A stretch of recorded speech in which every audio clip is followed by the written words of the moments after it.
Nangyari, boss? Nangyari? Ha? Tumirik?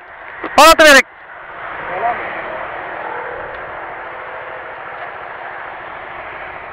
Namatay? Walang power. Mabigat ka, mabigat. Ito lang naman eh. Yan o. Yung may bubong na yan, pagkana ng kaunti, shop na yan. Sige. Mabigat kasi.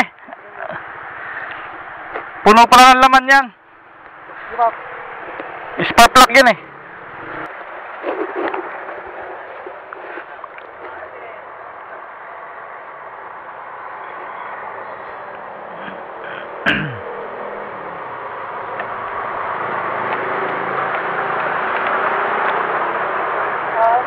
Walang tunog no? Fuel pump no? Walang ano eh, sabi ko na eh. Motor pump. Kasi walang tumutunog eh.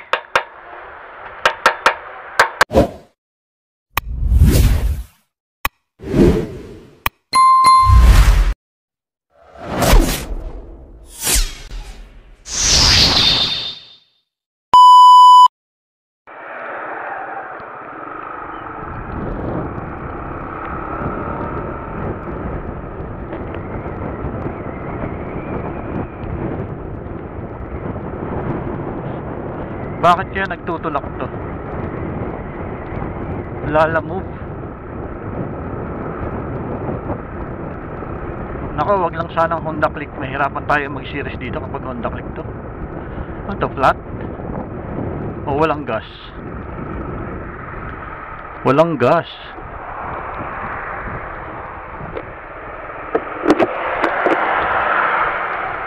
Nangyari, boss? Nangyari? Ha? Tumirik? Paano tumirik?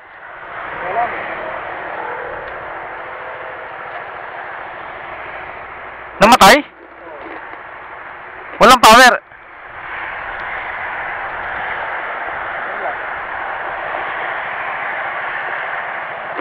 Pero may display yung tsana mo. Wala kayo dundo? Naku, IAC to. Baka IAC yan. Yung battery mo, na-check mo na? Hindi pa. Tingnan natin. Mahirap pa naman to. Nasa ibaba ang battery. Wala siyang redundo.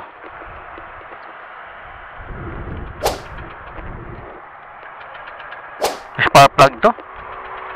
Spark plug to, mahina pasok ng kuryente. Diyan, pag ano mo dyan, kaliwa ka, mayroon dyang, ano, o kaya dapat dito, mas malapit dito. Mas malapit dito. Dito, balik ka dito. Ha? Oo, shop, may shop dyan. May shop dyan. Ano yan, spark plug yan, mahina pasok ng kuryente. Hindi yan battery, kasi battery yan, magbiblink to eh. Spark plug yan. May laman ka? May deliver ka? Meron. Dito, kasi kung dito, mas malayo ka. Dito na lang, para malapit. Mas sigurado yung shop dito. Try kita nga, ano, i-push. Ikot ka, ikot ka. Bukan natin kung kaya kong itulak to. Kasi may laman eh. Mabigat kasi to pag may laman.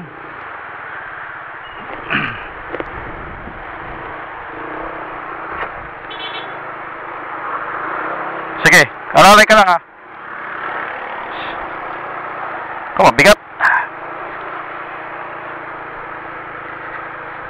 Wala ka pa naman yatang tali. Come on, bigat.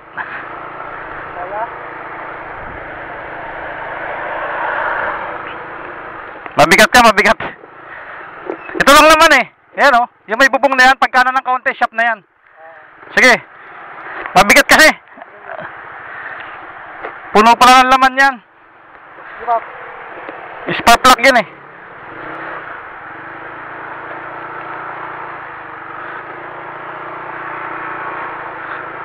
Ako, mahirap. Sige, sige, sige.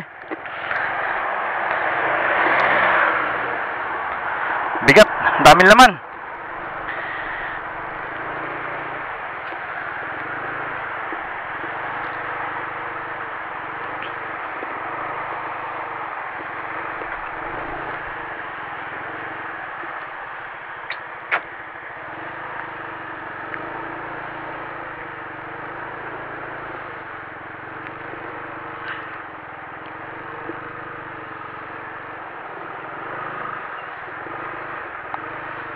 Ano yan? Stock pa yung spark plug mo?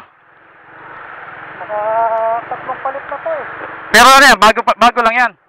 Hindi naman. Pero engine check kasi Ha?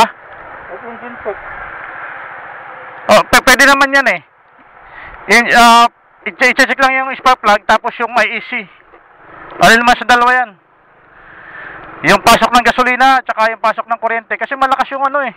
Battery mo eh.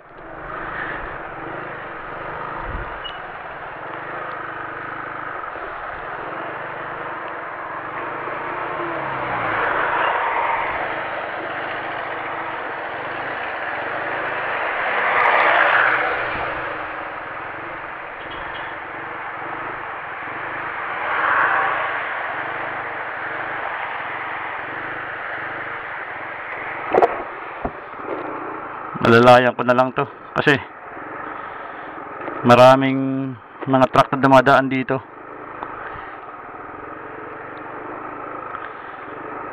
At least malapit dito kasi kung tutuloy pa si kuya doon mas malayo. Layo ng kanyang pagtutulakan.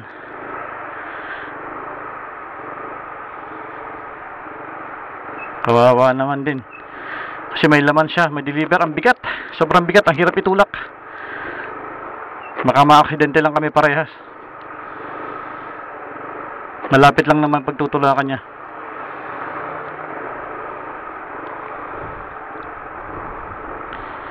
Baka magasgas pa tong ating motor kung didikit sa side step niya.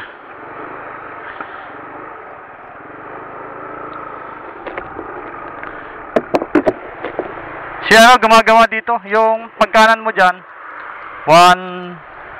yung pangalawang shop, yun, nagbabaklas yun ng ano eh. Nag-check yun ng IEC. Alin naman sa dalawa yan, kaya nag-check engine. Marunong naman yun dyan.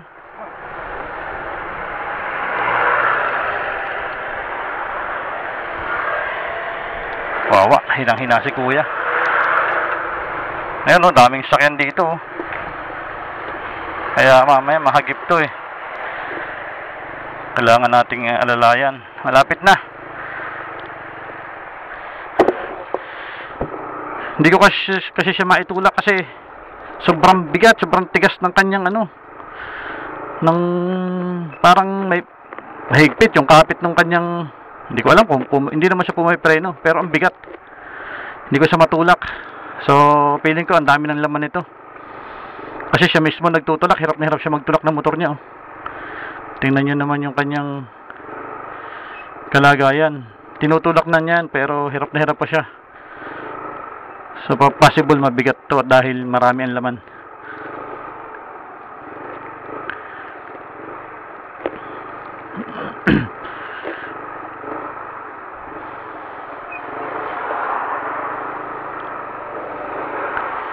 Kawawa naman, may deliver pa to.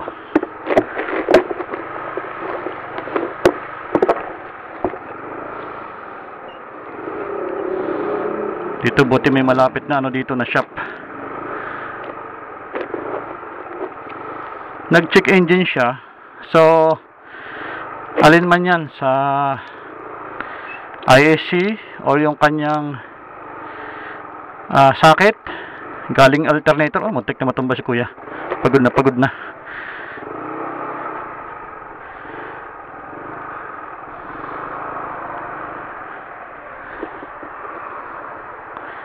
Pagod na si kuya.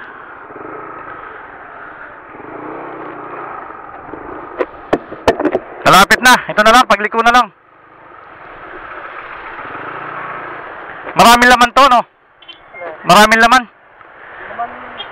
Oo, kaya medyo mabigat.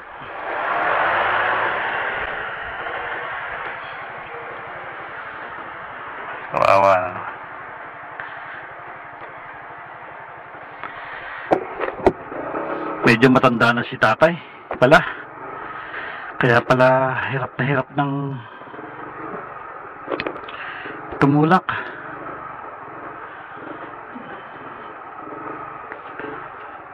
Kawawa naman.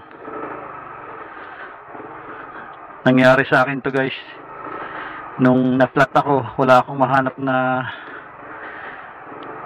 pahangin na gasoline station. Sobra, grabing hirap. Ang layo rin ng pinagtulakan ko. At least ito, buti napansin ko kagad. So, bumalik tayo. Dahil kung doon to pupunta sa palabas ng Timbaw, Langhiwa, malayo. Sobrang layo. So, mahirapan siya. Ito na to.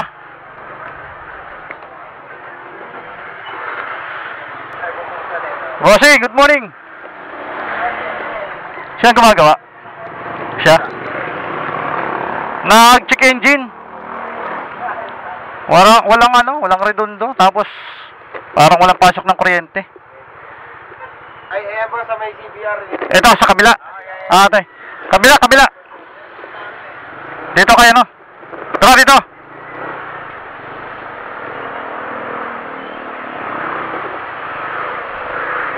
Ito, CBR. Boss, good morning.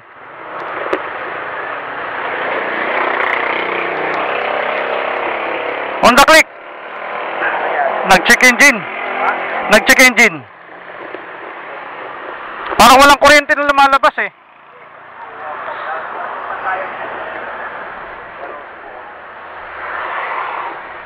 Kasi hindi naman battery, lakas ng ano niya. Oh, nag-check engine. Baka IAC ito.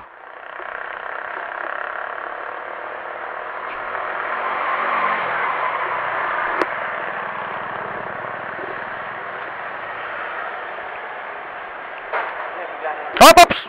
Nahulog. Dito lang ba namatayan? Ah! Oo, tumatakbo siya, biglang namatay.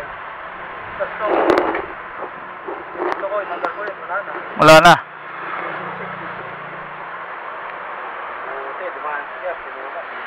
Hindi ko nga matulak, ang bigat. Anong niya? Inano ko na lang, nilalayan ko kasi, lalaki ng truck dito sa may.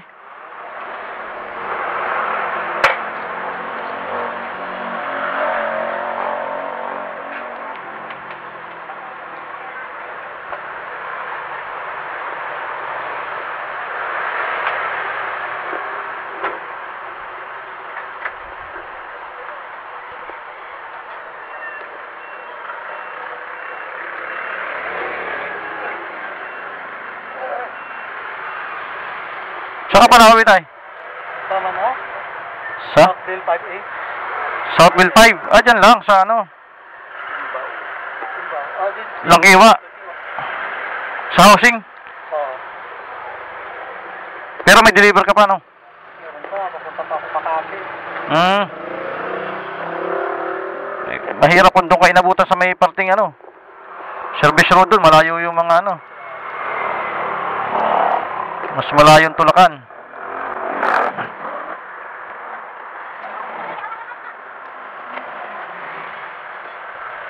Baka ka.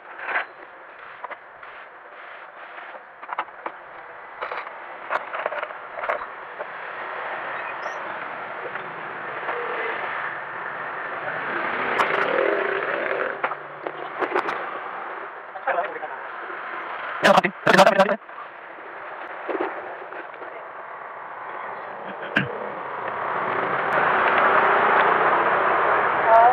Walang tunog, no? Fuel pump, no? Walang ano eh, sabi ko na eh. Motor pump. Kasi walang tumutunog eh.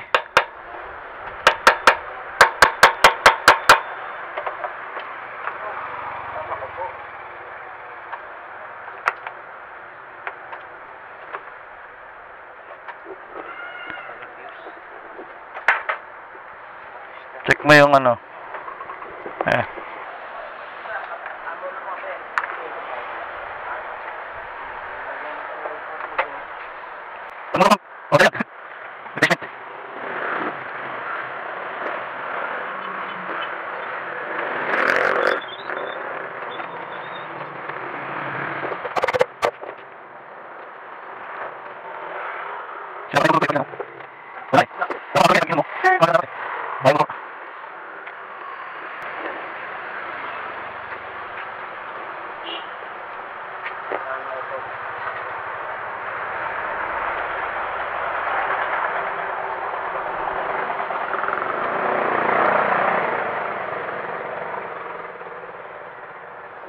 Yan buo.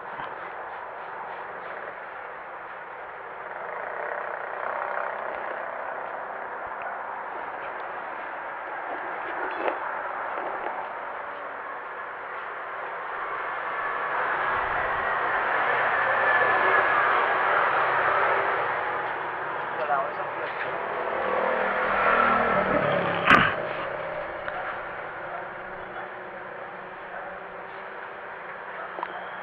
Buo naman. Sunog siya pero buo siya. Wala dyan na short. Sana makuha dito. Kasi pag hindi, alam ko, feeling ko ito.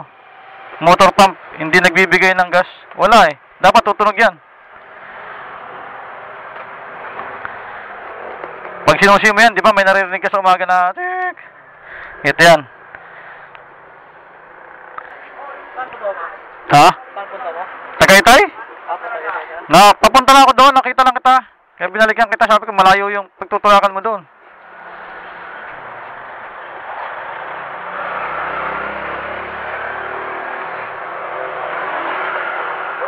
Meron na. Dali. Yun. Buti na lang. Fuse lang. Saka yung sisig. Hindi, mawawala yan habang tumatakbo yan. Mawawala yan. Okay, nana ako.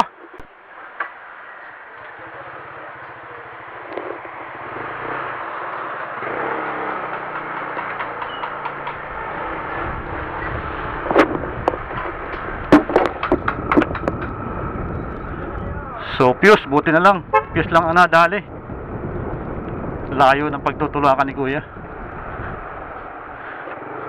Ito pa, isa. Nagtutulak din. Pero malapit lang. May shop naman dyan. Baka maliit tayo sa trabaho. 9:58 ang oras natin, mga idol. At buti na lang. Fuse lang ang naging problema ng motor ni Pops.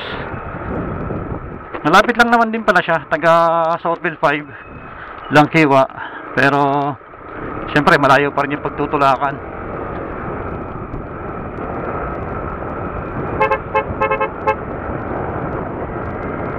Wala kasi tayong dalang gamit, guys. Hindi ko na bibitbit yung mga gamit ko kapag gantong maraming laman ng aking top box, tinatanggal ko. Sana ang dami kong mga fuse doon na reserve. Anyway, so okay naman na at makakabalik na sa biyahe. Papunta pa lang Makati si tatay. So hopefully maging okay yung kanyang biyahe. At saka ano lang naman, fuse lang naman talaga yung kailangan niyang palitan pala. Buti na lang walang problema. Walang masyadong malaking issue or damage.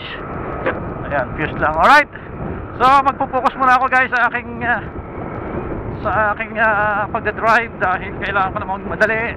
Eksakto 10 o'clock. So although malayo pa naman yung ating time, pero kailangan ko namang madali. Alright, so maraming salamat, guys, sa inyong lahat. And of course, maraming salamat din sa ating mga silent viewers and sa ating mga subscribers. So thank you so much sa ating mga supporters. So yun lang, hanggang dito na lang, mga bossing. Happy New Year and God bless you all. Bye bye.